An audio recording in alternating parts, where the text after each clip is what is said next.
இப்போ மாணிக்கம் தாகூர் அவர்கள் குறிப்பிட்ட அந்த 2006 இருந்த அந்த மைனாரிட்டி கவர்மெண்ட் அப்படின்னு ஜெயலலிதா அவர்கள் எப்போவுமே அதை வந்து குறிப்பிட்டு சொல்லுவாங்க, வசைப்பாடுவாங்க. ஸோ அது வந்து அவர் இப்போ மென்ஷன் பண்ணார் 2006 வந்து தவறு விட்டுட்டாங்க காங்கிரஸ் அப்படின்னு. ஸோ இப்போ காங்கிரஸ் இல்லாத நிலையில் வரும்போது திரும்பவும் திமுக வந்து மைனாரிட்டி கவர்மெண்ட் நிலைக்கு வந்துருவாங்க. இல்லை, நான் என்ன கேட்குறேன்னா திரும்ப டிஎம்கே ஆட்சிக்கே வராதே, அந்த கேள்விக்கே இடமில்லை. இந்த தடவை டிஎம்கே வராதுங்க, எழுதி வச்சுக்கோங்க. அதாவதுங்க 70s கலைஞர் எப்போ டிஎம்கேக்கு தலைமை பொறுப்புக்கு வந்தாரோ அதன் பிறகுலேருந்து இன்றைக்கு வரை திமுக தொடர்ச்சியாக 2வது முறை ஆட்சியை பிடித்ததே கிடையாது. இது வரலாறு. அந்த வரலாறு இந்த முறையும் தொடரும். அதனால் டிஎம்கே ஆட்சியை பிடிக்குங்கிற கேள்விக்கே இடம் கிடையாது. இன்னொன்று நாங்கள் களத்தில் தினம் பார்த்துக்கிட்டு இருக்கோம், தினம் ரிப்போர்ட்ஸ் வருது. ரொம்ப விரைவில் மிக பிரம்மாண்டமான கருத்து கணிப்பு ஒன்று நாங்கள் வெளியிட போகிறோம், பாருங்கள். அதில் நிறைய ஆச்சரியங்கள் காத்திருக்கு. அதனால் இதில் என்னென்னா டிஎம்கே ஆட்சிக்கு வராது, தாவேக்காவோட எந்த கட்சியும் கூட்டணி சேராது. தாவேக்கா விஜய் கிட்டத்தட்ட தனிமைப்படுத்தப்பட்டு விடுவார். அதனால் விஜய் வந்து படுதோல்வி அடைவார், டிஎம்கே தோல்வியை அடையும். 10,62,000 கோடியாக இருக்கும் அப்படின்னு எடப்பாடியார் போனப்போ 5 லட்சம் கோடியாக இருந்ததுன்னு சொல்லிட்டு அதை ஏதோ பெருசாக இவங்க அம்பலப்படுத்துகிற மாதிரி இது பண்ணி அதுக்கு கடந்த கால ஆட்சியில் எவ்வளவு கடன் இருந்தது அப்படிங்கிறதுக்கு வெள்ளை அறிக்கையெல்லாம் வெளியிட்டாங்க இவங்க. அப்புறம் இந்த பொருளாதாரத்தை சீரமைக்கிறதுக்கு நோபல் பரிசு பெற்ற சில நிபுணர்கள் இவர்களை கொண்ட நாங்கள் கமிட்டியை அனௌன்ஸ் பண்ணுறோம் அப்படியெல்லாம் ஒரு 5 பேர் கொண்ட குழுவெல்லாம் இவங்க அமைச்சாங்க. அந்த குழுவுக்கு கன்வீனராக நிதித்துறை செயலாளர் இருப்பார் அப்படின்லாம் பெருசாக அள்ளி விட்டாங்க. இவ்வளவும் அள்ளி விட்டதுக்கு பிறகு, இத்தனையும் அள்ளி விட்டதுக்கு பிறகு இந்த பொருளாதார நிபுணர்கள் என்ன சொன்னார்கள், எதுக்காக இவங்க ஃபார்ம் பண்ணாங்க, இந்த நிபுணர்கள் சொன்னதை கேட்டு இவங்க செஞ்ச நடவடிக்கை என்ன, இப்போ அதனால தமிழக பொருளாதாரம் மீண்டதா மேம்பட்டதா எந்த தகவலும் கிடையாது. இப்போ அந்த பொருளாதார நிபுணர்கள் கொண்ட ஒரு பேனல்னு ஒன்று போட்டாங்கள்ல, இப்போ அவங்க என்ன அட்வைஸ் உங்களுக்கு பண்ணாங்க, என்னென்ன துறையில் என்னென்ன செய்யணும்னு அறிவுரை கொடுத்தாங்க, அவங்க சொன்ன அட்வைஸில் நீங்கள் என்னென்ன பண்ணீங்க, அதனால தமிழக பொருளாதாரம் எந்த அளவுக்கு மேம்பட்டது, ஒரு வெள்ளை அறிக்கை கிடையாது. இன்றைக்கி பாருங்கள், கடன் வந்து 10,62,000 கோடி அளவுக்கு இருக்குது. இதில் அன்புமணி ராமதாஸ் ரொம்ப முக்கியமான ஒரு விஷயத்தை சொல்லியிருக்கிறார். இவங்க போட்டிருக்க பட்ஜெட் படி பார்த்தால் கிட்டத்தட்ட தமிழ்நாட்டில் இருக்கக்கூடிய ஒவ்வொரு தமிழன் தலையிலையும் 1.25 லட்சம் கடன் இருக்குது. இப்போ ஒரு 4 பேர் கொண்ட குடும்பமாக இருந்தால் ஒரு குடும்பத்தினுடைய தலையில் 5 லட்சம் ரூபாய் கடன் இருக்குது இப்போவே. இதுதான் இவர்கள். அதில் இன்னொரு விஷயம் இருக்குது, என்னன்னா இதுக்கு முன்னால் வாங்கின கடன் வட்டி, அதை அடைக்கிறதுக்கு இங்கே காசே கிடையாது. அதுக்காக என்ன பண்ணியிருக்காங்க, பழைய கடனை அடைக்கிறதுக்கு புதிய கடனை வாங்கியிருக்காங்க. கடன் வாங்கி கடனை அடைத்து இருக்கிறார்கள். ஸோ கடன் நிரந்தரமாக்கப்பட்டு இருக்கிறது. இது என்ன விதமான நிதி நிர்வாகம்? அதாவது ஆக்சுவலாக இவ்வளவு மோசமான இந்த நிலைமையை சமாளிக்கிறதுக்கு தமிழ்நாட்டில் நிறைய வழிகள் இருக்குது. ஆனால் இந்த வழிகளை கையாளுவதற்கு ஒரு நிர்வாக திறமை ஸ்டாலின் அரசிடம் இல்லை. அதுதான் வருத்தத்துக்குரிய. ஒரு சின்ன உதாரணம் உங்களுக்கு சொல்கிறேன்.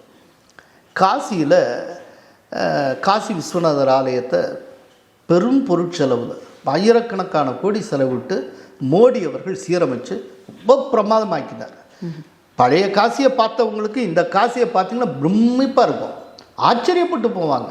அவ்வளவு பிரமாதமாக அவர் பண்ணியிருக்கிறார். அதை பண்ணினதுக்கப்புறம் காசியில் கூட்டம் குவியுது. அதுக்கு செலவழித்தது சில 1000 கோடி தான்.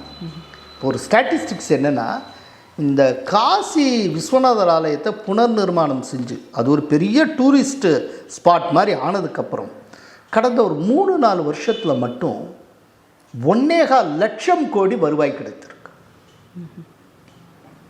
டூரிஸ்ட் வந்து குவியிறாங்க. குவியறது மூலமாக அங்கே இருக்க லாட்ஜு புக் ஆகுது, ஹோட்டல்ஸ் புக் ஆகுது, சாப்பாடு பிரமாதமாக போயிட்டுருக்கு. சாதாரண சிறு வியாபாரிகள் பிரமாதமாக விற்கிறாங்க.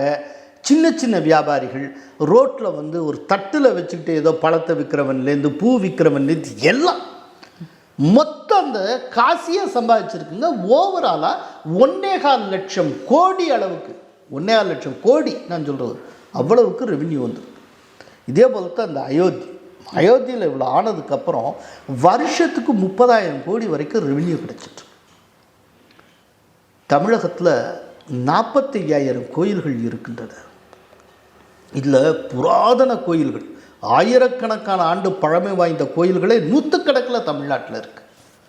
இப்போ தமிழ்நாட்டில் இருக்க ஒவ்வொரு கோயிலையும் ஒரு டூரிஸ்ட் அட்ராக்ஷன் மாதிரி ஆக்கி அதை இது பண்ணால், இப்போ எப்படி மோடி பண்ணாரோ அந்த மாடல் அங்கே கொண்டு வந்தார். கோயிலை மட்டுமே வச்சு தமிழ்நாடு அரசு எவ்வளவு சம்பாதிக்கலாம். ஆனால் தமிழ்நாடு அரசுடைய சிந்தனை என்னவா இருக்குது? சாராயம் விற்று சம்பாதிக்கணும்னு நினைக்கிறாங்க. இது எங்கே போய் நிற்கும்? டாஸ்மாக் மூலமாக வருஷத்துக்கு கிடைக்கக்கூடிய 45,000 கோடியை நம்பி ஒரு அரசு நடந்து கொண்டு இருக்கிறது. இங்கே சம்பாதிக்கிறதுக்கு எவ்வளோ வழி இருக்குது. நார்த்தில் வந்து இத்தனை கோயில்கள் கிடையாதுங்க. காரணம், நார்த்து வந்து ஒரு 700-800 ஆண்டுகளாக முஸ்லீம்களுடைய ஆளுகைக்கு உட்பட்டு இருந்தது.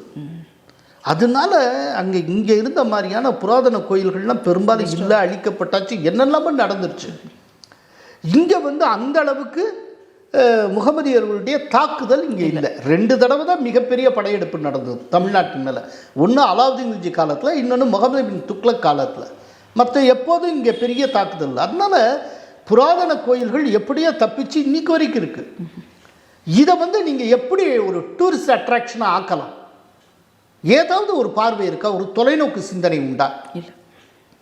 இப்போ தூத்துக்குடி அந்த சைடுங்க மணலில் கார்னைட்டுன்னு சொல்லிட்டு ஒரு கனிம வளம் கிடைக்குது, மணலில் கிடைக்குது. இந்த கார்னெட்டுங்கிற அந்த தாது நியூக்ளியர் ரியாக்டர்ஸ், அணுக்கரு உலைகளில் பயன்படக்கூடிய ஒரு முக்கியமான ரியாக்டர். இதை தனியாருக்கு தார பார்த்துருக்காங்க. இதை வைத்துக்கொண்டு அந்த தனியார் வருஷத்துக்கு ஒரு 15,000 கோடி வரைக்கும் சம்பாதிச்சுட்டு இருக்காங்க. ஏன் இதை அரசே எடுத்து நடத்தக்கூடாது? இப்போ வருஷத்துக்கு அந்த 15,000 கோடி அரசுக்கு கிடைக்காதா? எவ்வளோ பெரிய சோர்ஸ். அதாவது சோர்ஸ் ஆஃப் ரெவென்யூ இருக்குது தமிழ்நாட்டில்.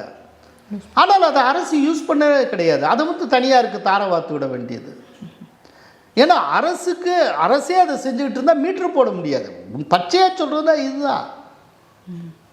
ஸோ வருவாய் வரக்கூடிய பகுதிகள், வாய்ப்புகள் அத்தனையும் நாம் இழந்துடுறோம். அது யூஸ் பண்ணிக்கிறதே கிடையாது.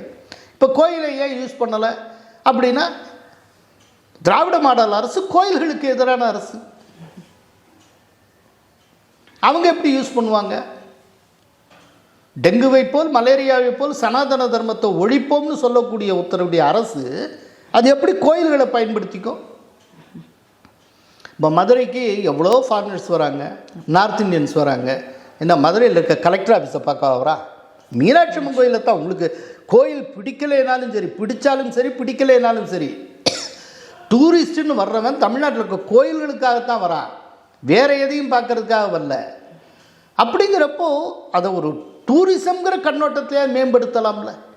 ஒன்றுமே செய்யலையே. அதெல்லாம் இப்படித்தான் ஆகும்.